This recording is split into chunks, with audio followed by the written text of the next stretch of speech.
Rise and shine, Mr. Deckman. I've been informed by my employers that you haven't posted a video in 3 months. You've promised monthly uploads, and I've taken you from your cryo sleep chamber to inform you that our contract is terminated. But since I'm here, I should probably let...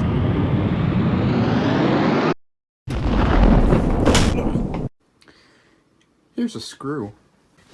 Here's my chair.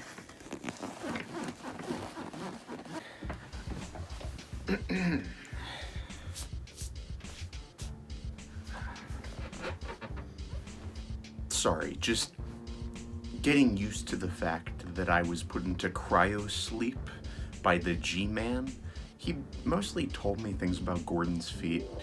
So in case you haven't noticed already by perhaps the title, so according to what the G-Man has been telling me, is that a new Half-Life game was announced.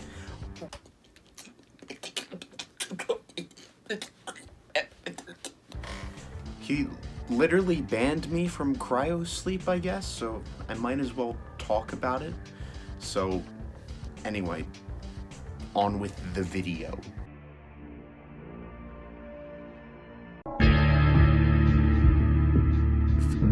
Ah yes, Valve, that company that has consumed my childhood and millions of others. I've been contemplating making a video on Valve or just on Half-Life in general, but with the upcoming release of a new fucking Half-Life game? Holy shit, we're less than 24 hours away from a new fucking Half-Life game? What the fuck? Anyways, I finally felt like it was time to make a video on it. Valve's hiatus from making actual games, if you don't count Artifact, Underlords, Aperture, Hand Labs, it really makes this new game hit differently, at least in my eyes. This is the new Valve, and I haven't seen this much activity like this past year from Valve since like 2013, and I couldn't be more excited about it.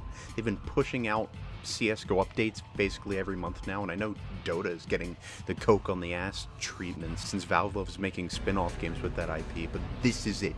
Half-Life fucking Alyx. The game I've been personally waiting for more than half my life to play. You see what I did there? That was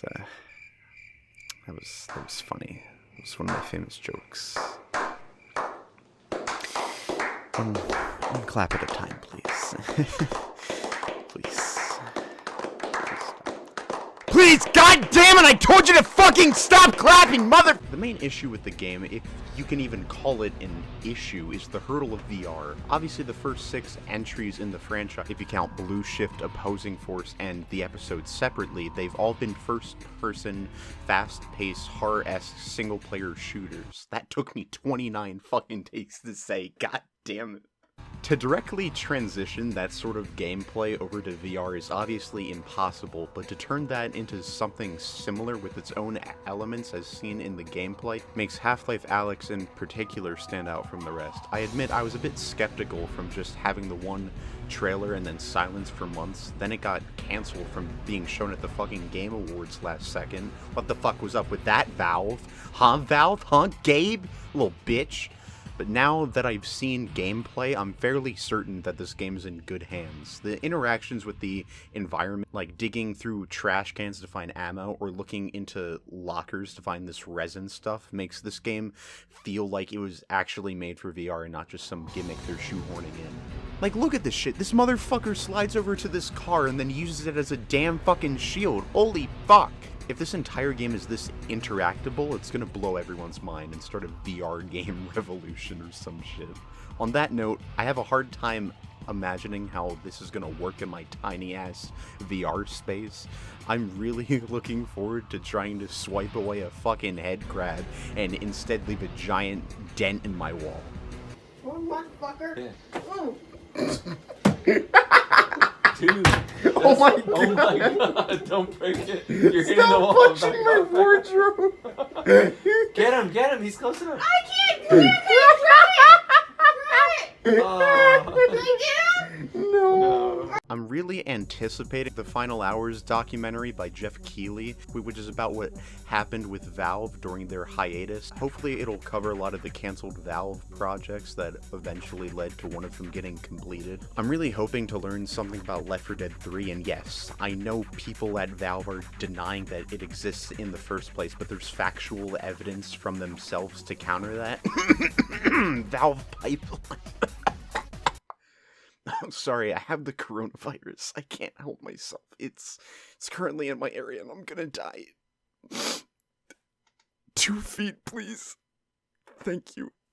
It's clear that even from the little that we know about what Valve has been working on since 2013, VR projects have appeared since at least the prototypes of the Oculus, so I'd love to see how those strap parts of those games were worked into Half-Life Alyx.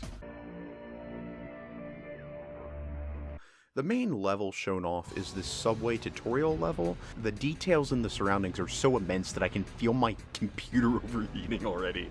I see all those years put into the Source 2 engine has paid off, because goddamn, this looks beautiful. If anything, this makes me more excited for future projects in general made in this engine, like the CSGO Source 2 port. Whatever the fuck happened to that, Valve, huh? Did you fucking scrap that too? I can't imagine how much work went into each and every model, all of which look incredibly detailed. The game clearly started with the idea of let's make a VR Half-Life, and they took that shit to heart. The system requirements mixed with the VR-only aspect limit the people who will actually be able to play the game, but I feel like over time the game will probably get more attention, since this is most likely not the only Half-Life game being released by Valve. It's obvious with the already shown success of the game and its ability to sell hardware, Valve would be stupid not to have something planned for even as recent as next year. That might be stretching, but that might be a good estimate as well.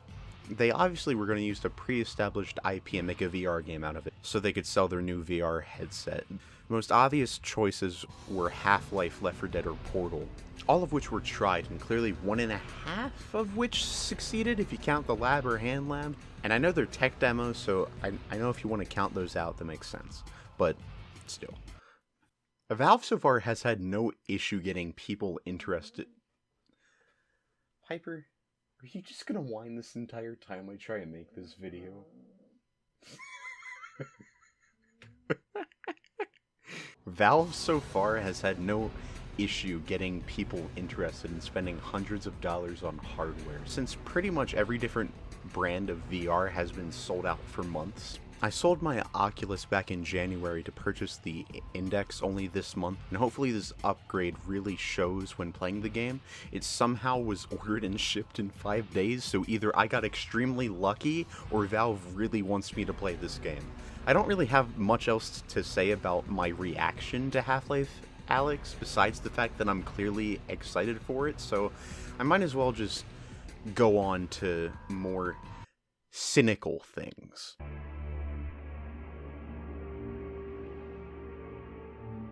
Let me just do a deep analysis of what I believe to be the plot of this game. So, me being the cynical asshole I am, I have gathered every bit of information I've been told, gathered, and researched on to figure out what this plot is. And Half-Life Alyx is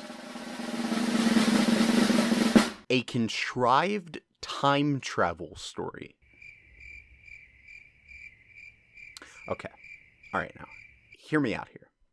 I know lots of people have picked apart that logo, saying that the X similar to a Feynman diagram, which is related to particle physics and stuff. I'm not really smart enough to look into that logo very much. Most of my theory comes from that original announcement trailer. I'm 90% sure that a lot of the audio in the trailer are spliced sections of dialogue edited together to form cryptic sentences. So this announcement trailer seems to imply the story involves getting some sort of weapon that will help combat the Combine. That will help combat the Combine with some sort of element with that will help combat the Combine that will help combat the Combine that will help combat the Combine with some sort of element involving saving Eli Vance. The Eli Vance part of this really makes me think a lot, because spoilers, they fucking save him. So from a writing perspective, how do you make the story interesting while knowing the ending of it? Because they clearly didn't destroy the Citadel, they clearly save Eli as well, since spoilers to episode 2 of Half-Life 2. He fucking dies!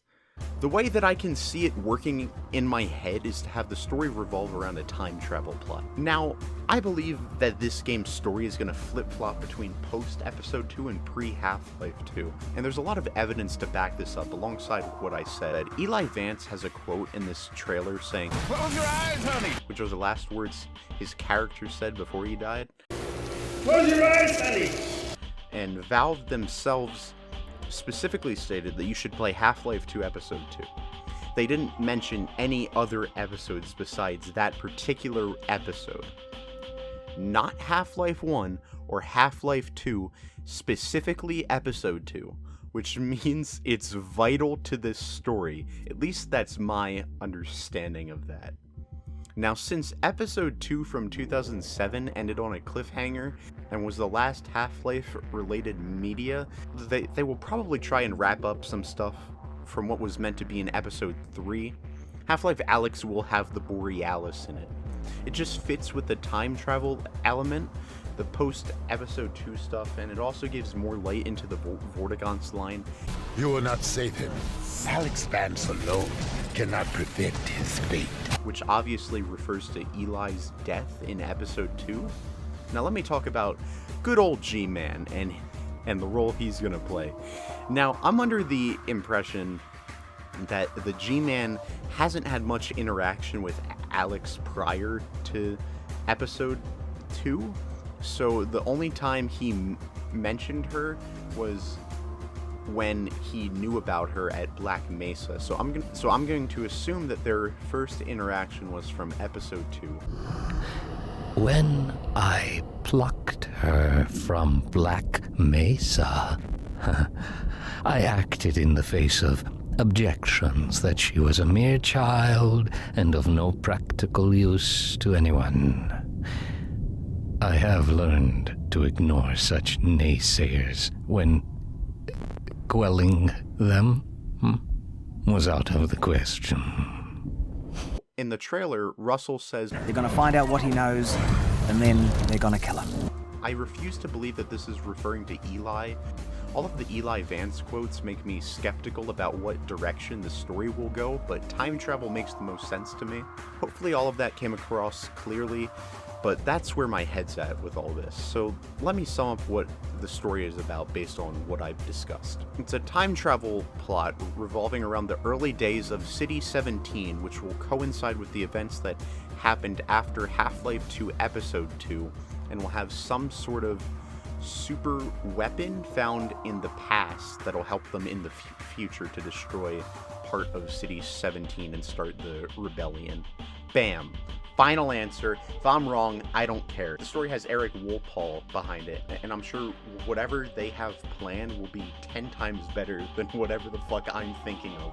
So don't let me down. Sorry about the loose structure of this video. I'm trying out a new format. Tell me if you like it or not. I got more ideas that I could adapt to this format that aren't Valve related, which, by the way, expect a full-length review of Half-Life Alyx at some point soonish.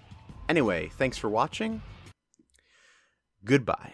That kid kicked sand into Coquette's face. That kid kicked sand into Coquette's face. That kid kicked sand into Coquette's face. That kid kicked sand into Coquette's face. That kid kicked sand into Coquette's face. That kid kicked sand into Coquette's face. That kid kicked sand into Coquette's face. Oh, wait just a second. Now that the actual substance of this video is over, I should probably explain the changes that this channel is going to go through in 2020. If you don't care about that, just click off now, because that's where the rest of this video is going. I'm going to stop promising upload dates besides the Ready Player One rant, which will come out this year. That's still happening. I know most of the new time viewers or people who don't keep up with me on Twitter probably don't understand how important that project is to me, but I've been working almost 2.5 years on it, on and off-ish. It's a really in-depth analysis, and I'm trying to aim it sometime towards the summer, but time will tell. I know I said monthly uploads, but I've had a lot of mental health problems within the past 2 months. I am receiving help for those issues, and these past few months have been tough, but I'm pushing through, and I think I'm finally able to start regularly uploading and posting videos again. While working on this extremely in-depth Ready Player One rant, I realized that a video review format is something I want to explore more with, the first of which being the Half-Life Alyx review. For those of you that want to see movie stuff, you can check out my Letterboxd account. I write full-length reviews on pretty much every movie I see, so if you're interested in written stuff, check those out. I plan on doing actual reviews or analysis videos after the Ready Player One rant as well. And I want my content to slowly turn into less shit-posty stuff and make my content have a bit more substance to it, if that makes sense. So hopefully to those of you that care, stay tuned for those videos. If you're new, thanks for giving me a try. I'm sorry it's taking me this long to get a video out. I'm still testing the grounds on what direction I want my channel to go to, so expect a variety of styles in my upcoming videos. Anyway, yet again, goodbye. So long, Gay Bowser.